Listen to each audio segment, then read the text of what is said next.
Hello guys, welcome back to the channel. In today's video, I'm going to show you how you can convert coneflower to jelly to complete the Honey Achievements 2026 in Career Garden game of Roblox BCB event update. Okay, let's get into it guys. To complete the Honey Achievements 2026, you need to convert one coneflower to jelly. This one. Okay, this is one of the quests from the Honey Achievements 2026. And first of all, I'm going to show you where you can get the coneflower. You can get the coneflower from this honey coin shop right here. You can scroll down.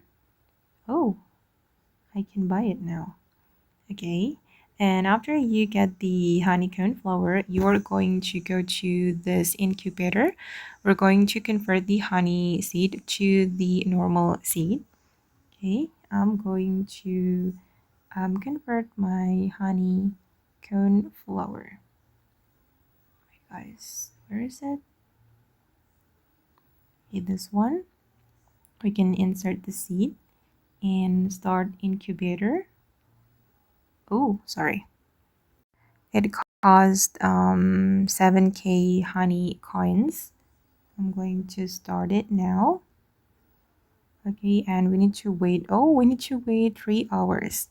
And after that, you're going to go to the jelly incubator. It's here. After you get the cornflower, you can go to this machine. And to use this machine, you need to have the royal jelly. And that's it. Okay guys, and that's how you can convert cornflower to jelly in Career Garden. I hope this video will be useful for you. Thank you so much for watching and bye.